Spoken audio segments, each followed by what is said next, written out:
The Hope Chest, Chapter 17. The Hope Chest. "Why would they run away?" Violet asked as she and Chloe dashed back down the stone steps of Capitol Hill. "If they're against the amendment, why not just vote no?" "Because they promised us their votes," Chloe explained breathlessly. "It was much too hot for all this running. And it's easier to run away than to go back on a promise." Fortunately, the Hope Chest started after a few turns of its crank. Violet was just climbing into the passenger seat when Myrtle came running up, out of breath and holding a toothbrush in her hand. "Violet, Miss Chloe! Mr. Martin!" "Calm down, dear," Chloe suggested. Myrtle shook her head. "They've arrested Mr. Martin." Chloe went pale. "Who?" "Agents," said Myrtle. "They hit him and told him he wasn't an American." "Violet, turn the car off and wait here," Chloe said. She followed Myrtle, and both of them went charging off down Union Street. Violet watched them go. Should she follow them? No. She was worried about Mr. Martin, but whatever there was to be done for him, Chloe and Myrtle were going to do. Chloe had told Violet to wait here, but someone had to search the highway for Blotz and Credwell. The Stuffs were counting on Chloe and Violet to do it. Could she do it? She'd only driven the Hope Chest once before, with Chloe sitting next to her to tell her what to do. Well, never mind. She could do it. She had to. It was a good thing the Hope Chest was still running, because Violet doubted she could have started the thing by herself. She moved over into the driver's seat. She sat as tall as she could so that she could see over the hood, and she stretched her legs to reach the pedals. She breathed in the smell of burning gasoline. She looked down at the pedals on the floor. R for reverse. She kicked the pedal. The Hope Chest gave an anguished cough, as though it was about to stall, and Violet grabbed the throttle and gave it some gas. The car shot backward. A horse whinnied in fear. Violet stamped on the pedal marked B for brake and grabbed at the steering wheel. Terrified, she turned and looked behind her. The horse was making good its escape, its rider clinging to its back. But she'd come within an inch of hitting a parked Hupmobile. Violet gripped the steering wheel so hard that if it had been alive, it would have screamed. Resolutely, she stamped on the clutch to move the car forward and then, carefully, touched the throttle and gave it some gas. The Hope Chest lunged like a racehorse breaking from a starting gate. Several pedestrians scattered out of Violet's way. She didn't remember the car going this fast when she drove it with Chloe, but the paved street offered less resistance than the grassy field. The car surged down the street.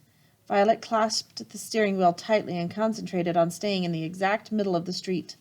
She knew you were supposed to drive on the right, but that looked too difficult. There were so many things a person could hit on the side of the road, cars and lampposts and people.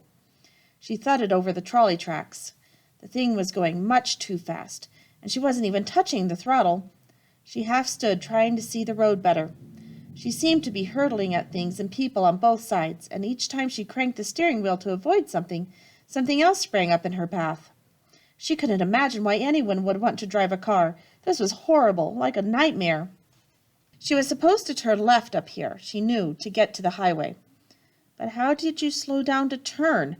She cranked the steering wheel to the left, and the Hope Chest veered wildly, rocking onto two wheels and then hitting the pavement again hard. "Reduce the spark!" a woman screamed at her from the sidewalk. Out of the corner of her eye, Violet noticed that a lot of people were staring at her. Violet looked down to find the lever on the steering wheel that controlled the spark. The Hope Chest climbed up onto the sidewalk. People fled, screaming.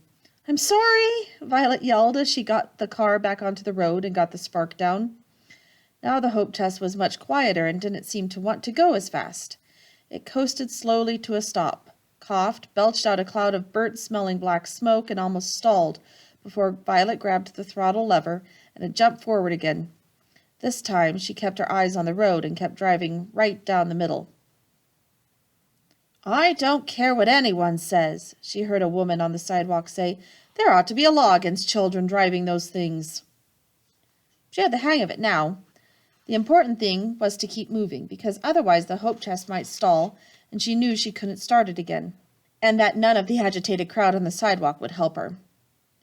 "Which way to the highway?" she called. Several people pointed and someone called, "Left at the corner and take your second right." Behind her, Violet heard a bell clanging angrily. It was a trolley car. Violet was driving right down the trolley track in the middle of the street.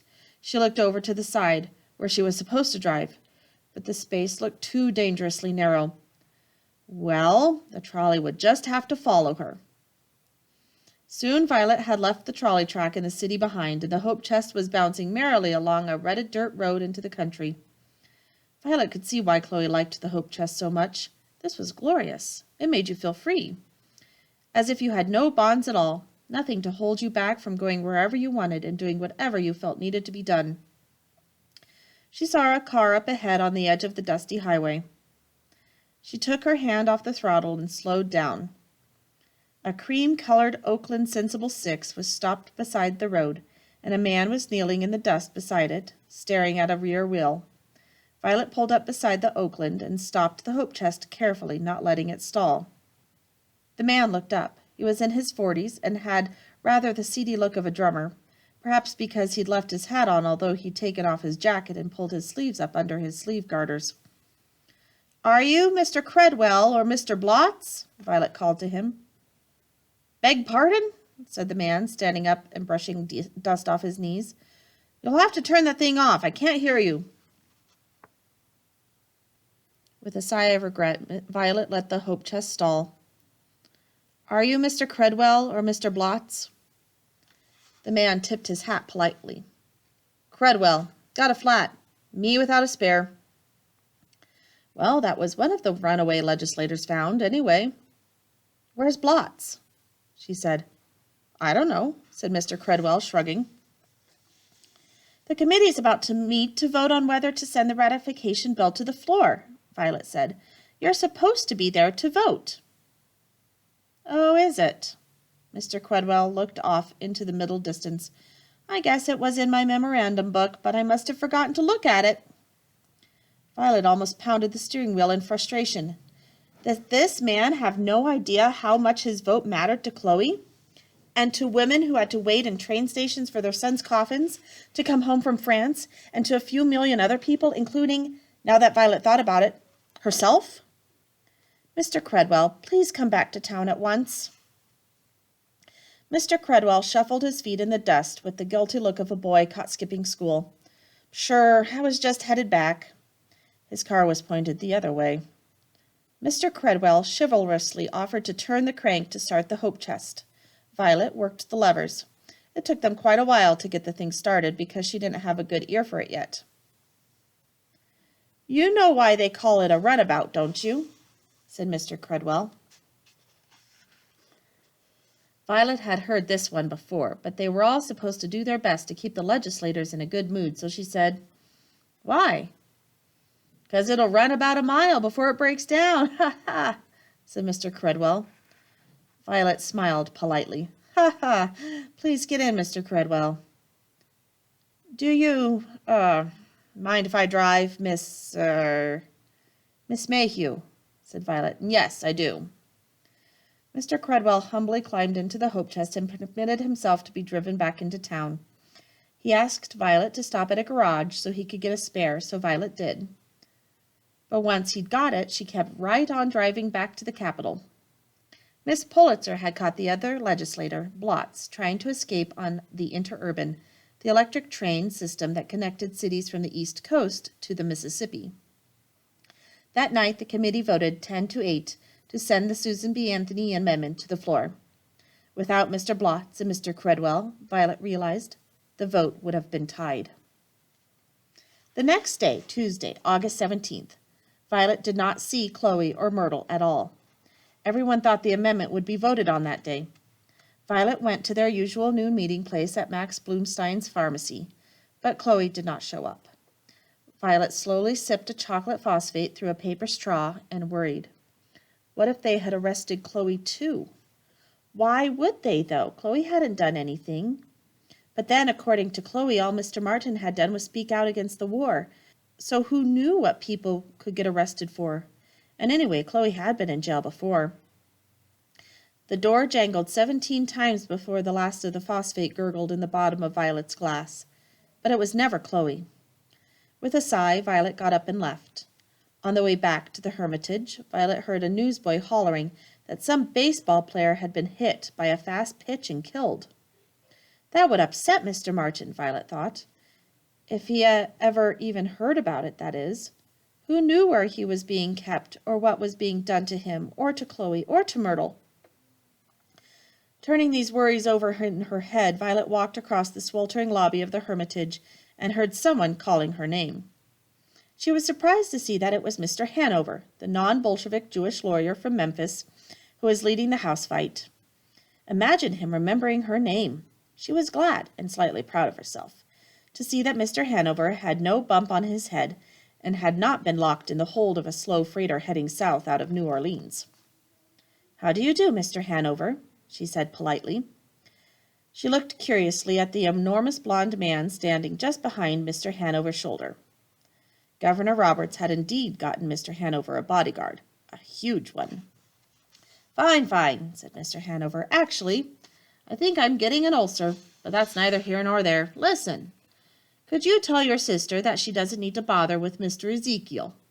I heard she was looking for him, but Mr. Ezekiel's ours. In fact, I'll tell you a funny story." Violet had already heard from Myrtle the story of how Mr. Ezekiel had told Mr. Hanover the Antis had offered him $300 for his vote and had tried to get Mr. Hanover to offer him more. But she hadn't heard it from Mr. Hanover, so she laughed politely. Mr. Hanover was a nice fella. In spite of his baldness, he really wasn't much older than Chloe. About Mr. Martin's age, maybe.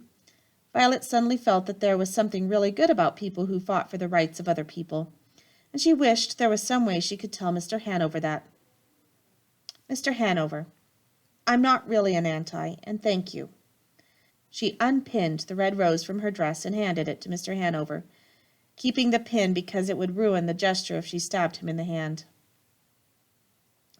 She supposed Mr. Hanover must have known she wasn't an anti, or he wouldn't have told her the story, but she felt better for saying it anyway. She wondered why Mr. Hanover thought Chloe had been looking for Mr. Ezekiel. She couldn't remember ever seeing a question mark next to Mr. Ezekiel's name. She went back up to her room. It was sweltering hot. Miss Esquadrille was laundering her bloomers in the wash basin. Violet turned on the fan.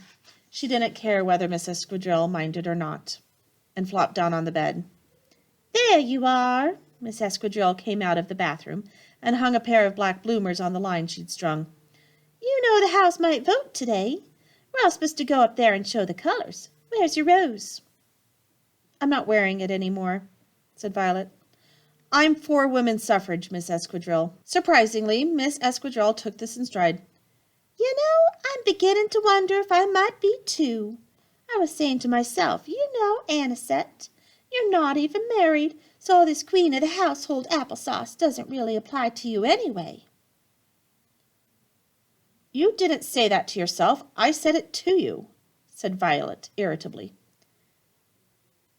"It's not only that, you know," Miss Esquadrille went on as if Violet had not spoken. "There are probably lots of women who aren't married, and they're still not queens of the household. Or maybe the household they're the queen of is some one-room shack with no floor beside the railroad track. Maybe it's really not my business to decide whether they should not vote or not.